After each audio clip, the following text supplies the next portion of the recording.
नमः। ओम अत्रे नमः।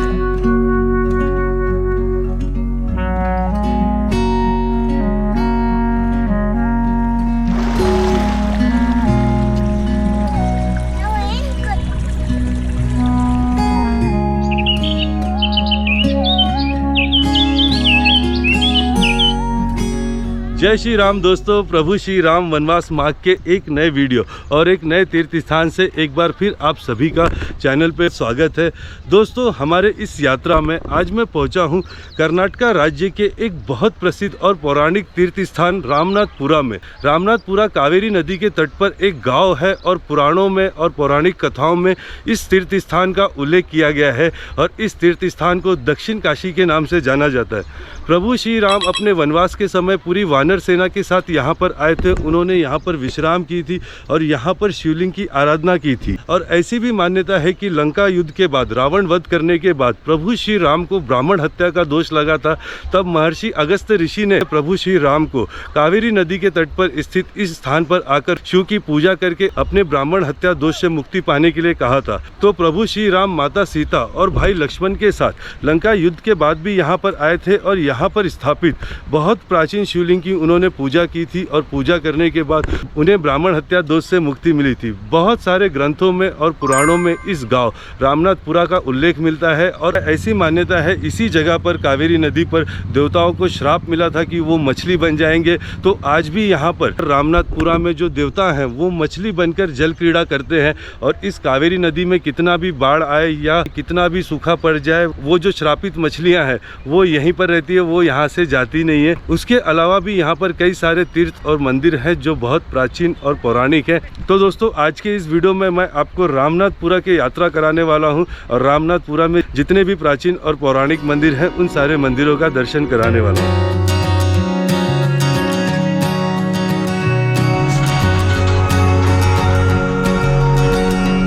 तो पहले मैं आपको बताता हूँ कि आप यहाँ पर रामनाथपुरा कैसे पहुँच सकते हैं और यहाँ पहुँचने के बाद आप स्टे कहाँ कर सकते हैं, रह कहाँ सकते हैं। तो रामनाथपुरा जो है ये कर्नाटक के हसन जिला में आता है। हसन कर्नाटक का एक बहुत बड़ा शहर है और हसन यहाँ से लगभग 50 से 55 किलोमीटर की दूरी पे है। हसन से आपको यहाँ आने के लिए कंटिन्यू हर 5-5 मिनट में बसेस चलती है, तो आपको बसेस मिल जाएंगी। उसके अलावा कर्नाटक का मैसूर शहर भी यहाँ से पास में है, आप मैसूर भी आ सकते हैं। मैसूर से भी यहाँ रामनाथपुरा के लिए लगातार बसेस चलती है, आप मैसूर से बस लेकर आसानी से यहाँ पर पहुँच सकते हैं। जब आप रामनाथपुरा पहुँचेंगे तो मंदिर से लगभग 1 किलोमीटर की दूरी पे रामनाथपुरा का मेन बस स्टैंड है और बाजार है। आप मेन बस स्टैंड पे उतरेंगे और वहाँ से आप आसानी से चलकर 5 मिनट कावेरी के तट पर आएंगे तो यहाँ रामनाथपुरा के जितना भी मंदिर और तीर्थ है वो आपको मिल जाएंगे। और बस स्टैंड से चलकर आप इस रास्ते से सीधा आएंगे तो आपको रास्ते पे ही व्यास मंदिर नाम से एक होटल मिलेगा। होटल नहीं, ये एक धर्मशाला की तरह है और यहाँ पर रामनाथपुरा में रहने के लिए ये एक बहुत अच्छी जगह है। यहाँ पे आपको रुकने के लिए कमरे 700 रुपये में मिल जाएंगे। अगर आप अपने पूरे परिवार के साथ भी हैं तो एक कमरे में आप पूरे परिवार रह सकते हैं। बहुत अच्छे यहाँ के रूम हैं, यहाँ की सर्विस भी बहुत अच्छी है। मैं आपको इस व्यास मंदिर होटल का नंबर दे दूंगा। इसके अलावा भी आप यहाँ पे आएंगे तो यहाँ मंदिर के पास कई सारे धर्मशाला हैं, लॉज हैं और गेस्ट हाउस हैं जहाँ पे आप रह सकते हैं।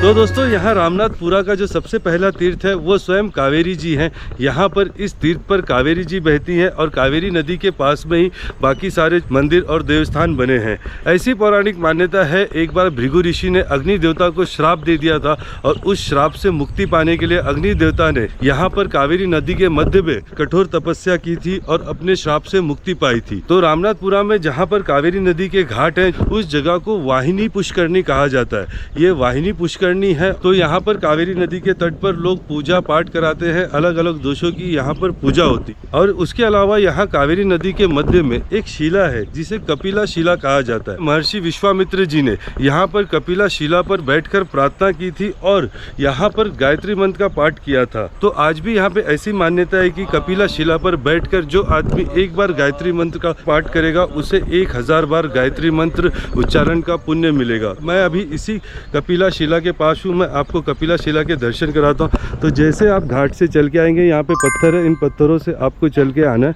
और यहाँ पे आएंगे तो आपको कपिला शिला के दर्शन होंगे।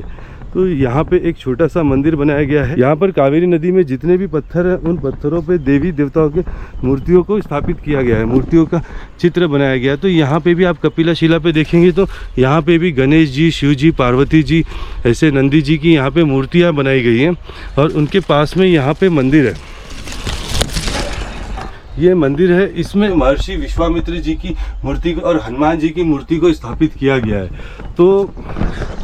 तो ये कपिला शिला है और यहाँ पर जो लोग आते हैं वो गायत्री मंत्र का पाठ करते हैं। तो मैं भी यहाँ पे आया हूँ, मैं भी गायत्री मंत्र का यहाँ पे पाठ करता हूँ। यहाँ पर एक बार गायत्री मंत्र बोलने से 1000 बार गायत्री मंत्र बोलने का पुण्य मिलता है। ओम भूर्भुवः स्वः तत्सवितुर्वरेण्यं भर्गो देवस्य धीमहि धियो यो न प्रचोदयात्। इस कपिला शिला पर गायत्री मंत्र का उच्चारण करने के बाद आप आगे बढ़ेंगे, आपको यहाँ पर एक गुफा मिलेगा। उस गुफा के बारे में ऐसा कहा जाता है, शुक्राचार्य यहाँ पर कावेरी नदी के मध्य में गुफा में तपस्या कर रहे थे, तब काम देवता ने उनकी तपस्या को भंग किया था। तब शुक्राचार्य जी क्रोध में आकर काम देवता को श्राप दे दिए और वो श्राप से उन्हें पत्थर का बना दिया। तो वो जो स्थान है जहाँ पर काम देवता को शुक्राचार्य जी ने श्राप दिया था वो यही गुफा है। तो बिल्कुल देखिए ये कपिला शिला है।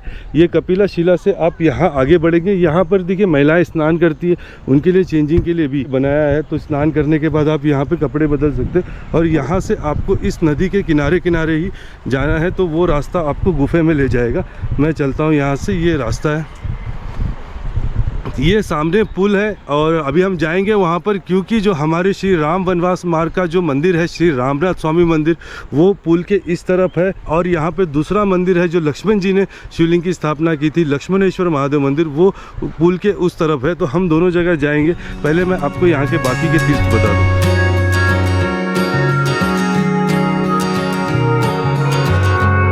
तो दोस्तों ये देखिए, ये जो सामने आपको पत्थर दिख रहा है ये गुफा है और अभी कावेरी जी का स्तर बढ़ा हुआ है तो वो गुफा यहाँ इस तरफ से नहीं दिख रहा है। यहाँ से मैं उस तरफ उस पत्थर पे जाने की कोशिश करता हूँ, शायद वहाँ से वो गुफा दिखेगा, क्योंकि इस तरफ जो है नीचे अंदर पानी गहरा है। और लेकिन यहाँ पे चलने में भी संभाल के चलना होता है, क्योंकि हर पत्थरों पे यहाँ पर शिवलिंग या देवी देवताओं की मूर्तियाँ बनाई गई है। तो ये लड़का अभी जाएगा और आपको दिखाएगा ये गुफा कैसे है। तो वो यहाँ से जाएगा और उस तरफ से निकलेगा गुफा के अंदर से।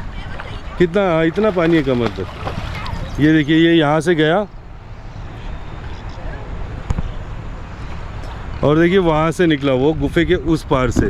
तो ये गुफा है, आज पानी का स्तर बढ़ा हुआ है इसलिए अंदर से मैं नहीं दिखा पा रहा हूँ, लेकिन यही वो जगह है जहाँ पर शुक्राचार्य जी ने काम देवता को श्राप दिया था और उनके श्राप से काम देवता जो है पत्थर के बन गए थे।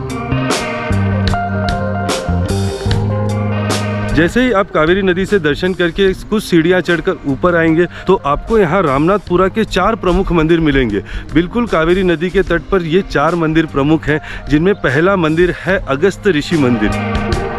यहाँ की ऐसी मान्यता है, एक बार कावेरी नदी विलुप्त हो गई थी, तब महर्षि अगस्त ऋषि यहाँ आए थे और उन्होंने शिवलिंग की स्थापना करके यहाँ पर पूजा की थी और कावेरी नदी को उन्होंने फिर से बहाया था। बहुत ही सुंदर ये मंदिर है। मंदिर में प्रवेश करने के लिए दक्षिण भारत शैली में बनाया गया सफ़ेद रंग का गोपुरम है यहाँ पर, और गोपुरम पे कई सारे देवी देवताओं की मूर्ति लगी है। और गोपुरम से जब आप मंदिर में प्रवेश करते हैं तो अंदर आने पर आपको एक बहुत प्राचीन मंदिर मिलेगा, जिसके गर्भगृह में शिवलिंग स्थापित है। उसके अलावा ये जो मंदिर है, इस मंदिर का घेरा भी काफ़ी सुंदर है। यहाँ पे आप आएंगे तो यहाँ पे अनेक नंदी जी को स्थापित किया गया है। यहाँ पे जगह जगह पे आप देखेंगे नंदी जी हैं। अगस्त ऋषि मंदिर से दर्शन करके आप थोड़ा सा आगे बढ़ेंगे तो आपको दूसरा जो मंदिर मिलेगा वो है पटाभी राम मंदिर। ऐसा माना जाता है पूरे भारत में सिर्फ ये एक ऐसा मंदिर है जहां पर प्रभु श्री राम अपने पूरे परिवार के साथ स्थापित है। इस मंदिर में आपको प्रभु श्री राम के पूरे परिवार का दर्शन होगा। 1000 साल पहले दक्षिण भारत शैली में बनाया गया ये बहुत ही सुंदर मंदिर है। जब आप मंदिर के गर्भगृह में जाते हैं तो मंदिर के गर्भगृह में काले रंग के पत्थर से आपको प्रभु श्री राम, लक्ष्मण, सीता जी और भरत जी के दर्शन होंगे। पटाभी राम मंदिर की एक और खास बात है कि यहाँ पर सीता जी जो है वो प्रभु श्री राम की गोद में बैठी है। पटाभी राम मंदिर से दर्शन करके जैसे ही आप बाहर निकलेंगे तो आपको यहाँ का तीसरा और बहुत प्रमुख मंदिर प्रसन्न सुब्रमण्यम मंदिर के दर्शन होंगे। प्रसन्न सुब्रमण्यम मंदिर भी यहाँ रामनाथपुरा का बहुत ही प्रमुख मंदिर है। कर्नाटक राज्य के दक्षिण कन्नड़ जिला में लगभग यहाँ से 170 किलोमीटर की दूरी पे कुक्कू सुब्रमण्यम तीर्थ है। उसी कुक्की सुब्रमण्यम तीर्थ का एक प्रति मंदिर या एक शाखा यहाँ पर रामनाथपुरा में प्रसन्न सुब्रमण्यम के नाम से है। और जब आप मंदिर के अंदर जाते हैं तो आपको यहाँ पर प्रसन्न सुब्रमण्यम के दर्शन होते हैं और एक यहाँ पर हुसम्मन माता है, हुसम्मन माता के भी दर्शन करेंगे। और मंदिर के दीवारों पर आपको बहुत सारे देवी देवताओं के मूर्तियाँ स्थापित दिखेंगी। और प्रसन्न सुब्रमण्यम मंदिर से दर्शन करके जब आप मंदिर के बाहर आएंगे तो आपको यहाँ पर चौथा मंदिर मिलेगा जो है नरसिम्हा लक्ष्मी मंदिर। बिल्कुल सुब्रमण्यम मंदिर के सामने ही छोटा सा मंदिर है जहाँ पर भगवान नरसिम्हा और लक्ष्मी जी की मूर्ति स्थापित है। वहाँ पर अगस्त मंदिर, यहाँ पर सुब्रमण्यम मंदिर, पीछे राम मंदिर है, आगे नरसिम्हा मंदिर है। इन चारों मंदिर के दर्शन करके आप, ये रास्ता है सीधा, इस रास्ते से आगे 2-4 मिनट चलकर जाएंगे तो आप प्रभु श्री राम वनवास मार्ग के मंदिर श्री रामेश्वर मंदिर में पहुँच जाएंगे।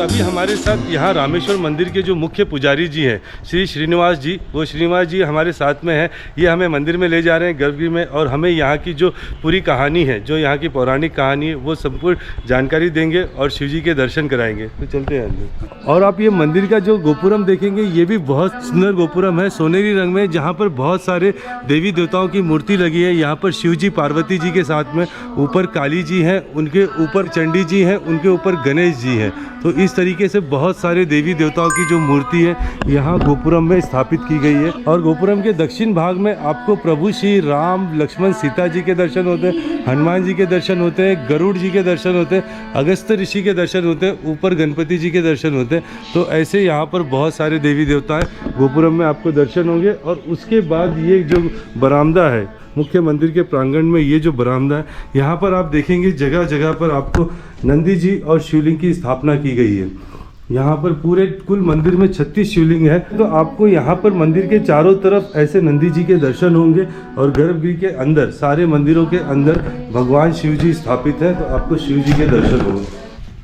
तो ये मंदिर का देखिए बहुत ही सुंदर जो है, ये पहला सभा मंडप आपको मिलेगा। जैसे आप मंदिर में प्रवेश करते हैं, जहाँ पर पत्थरों के पिलर्स बनाए हैं और ये बहुत प्राचीन पिलर्स है। इसके आगे आप जाते हैं तो आपको एक दूसरा सभा मंडप मिलता है। मैं आपको दूसरे सभा मंडप के दर्शन कराता हूँ। तो ये मंदिर का दूसरा सभा मंडप है और इस सभा मंडप का जो निर्माण है विजयनगर साम्राज्य के राजाओं ने किया था। और ये सभा मंडप के आगे आप यहाँ पे आएंगे, ये जो आगे का जो मंडप है जहाँ पे ये काले पिलर्स लगे, ये होसलिया राजा जब थे, होसलिया राजा के शासन के समय पर ये पिलर्स बने थे, जो 11वीं-12वीं शताब्दी के समय के पिलर हैं।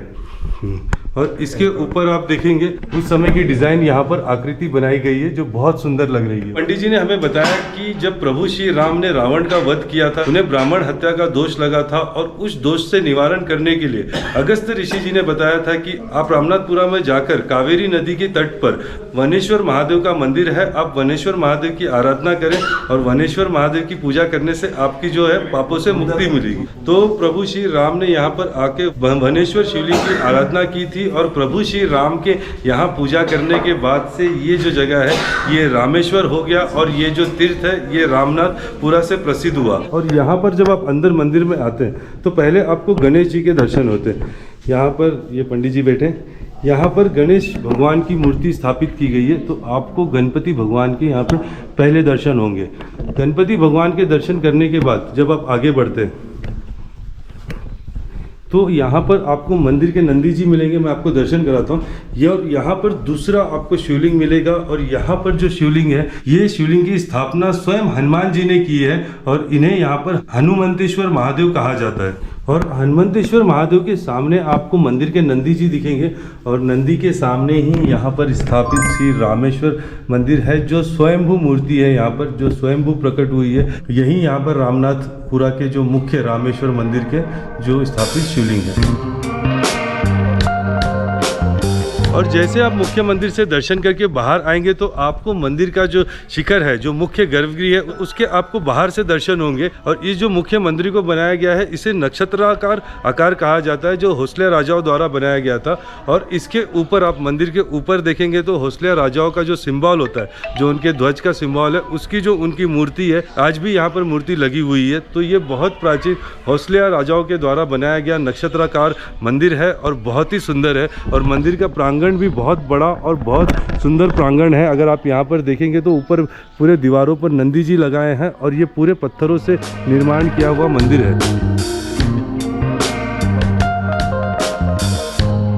तो मंदिर से जैसे ही आप बाहर निकलेंगे तो यहाँ पर आपको वर्णी पुष्करणी है, जो कावेरी जी का तट है। यहाँ पे पक्के घाट बने, आपको कुछ सीढ़ियाँ उतर के नीचे जाना पड़ता है और नीचे जाने के बाद आपको वो मछली दिखेगी जो आज भी यहाँ पर त्रेता युग से है। सारे देवता जो थे वो यहाँ पर वर्णी पुष्करणी में जल क्रीड़ा कर रहे थे। इससे क्रोधित होकर अग्नि देवता ने उन देवताओं को श्राप दिया कि आप मछली बन जाओगे। यहाँ पर रामेश्वर मंदिर के पास में ही वर्णी पुष्करणी है, जो कावेरी नदी का एक घाट है। और यहाँ पर वो जो देवता जो श्रापित हुए थे आज भी वो मछली हैं और यहाँ पर वर्णी पुष्करणी में वो रहते हैं। तो मैं आपको दिखाता हूँ यहाँ पर वो मछलियाँ बनकर देवता कैसे हैं। यहाँ पर कावेरी नदी में बाढ़ आ जाए, सूखा हो जाए या कुछ भी हो जाए, लेकिन ये जो मछलियाँ हैं यहाँ पर वो यहीं रहते हैं और यहाँ से जाते नहीं हैं।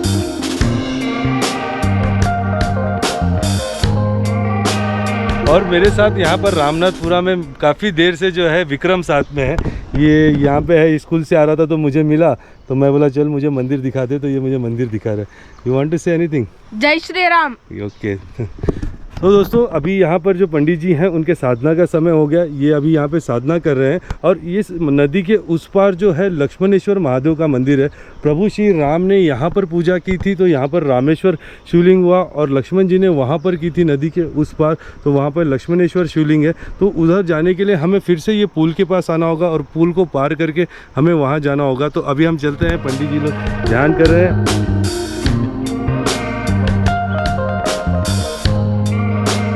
तो दोस्तों मैं अभी यहाँ पे लक्ष्मणेश्वर मंदिर में आया हूँ, लेकिन यहाँ पे मंदिर में ताला लगा है और मंदिर बंद है। शायद हमें आने में लेट हो गया, लेकिन 6:30 ही बज रहे हैं और 6:30 बजे ही मंदिर में ताला लगा है, तो शायद आज ये मंदिर जल्दी बंद हो गया है। तो यहाँ पर लक्ष्मणेश्वर महादेव की ऐसी मान्यता है कि प्रभु श्री राम अपने वानर सेना के साथ जब यहाँ पर कावेरी के तट पर पहुँचे तो लक्ष्मण जी जो थे वो आगे आगे चल रहे थे। तो शाम हो गया, सूर्यास्त हो गया और सूर्यास्त के समय जब पूजा करने का समय आया तो लक्ष्मण जी कावेरी नदी के इस पार ही रुककर उन्होंने यहाँ पर शिवलिंग की स्थापना की और प्रभु श्री राम वहाँ पर कावेरी नदी के उस पार रहकर उन्होंने वहाँ पर शिव जी की आराधना की। हमें आने में देर हुई, इसलिए मैं अंदर से आपको शिवलिंग के दर्शन नहीं करा पाया, लेकिन जब आप यहाँ पे आएंगे तो पुल को पार करके आप आसानी से यहाँ आ सकते हैं। ऐसा माना जाता है प्राचीन काल में लाखों की संख्या में लोग पूरे भारत से यहाँ पर दक्षिण काशी में रामनाथपुरा में आते थे, लेकिन समय के साथ अब ऐसा कहा जाता है कि यहाँ पे अब बहुत कम तीर्थयात्री आते हैं पहले के मुकाबले। तो अगर आप कर्नाटक की यात्रा में आ रहे हैं तो आप इस प्राचीन तीर्थ पर जरूर आइए और यहाँ पर स्थापित जितने भी मंदिर हैं त्रेता युगी मंदिर है और पौराणिक कथाओं में इन जगहों का उल्लेख है। यहाँ पे आप आके ज़रूर दर्शन कीजिए।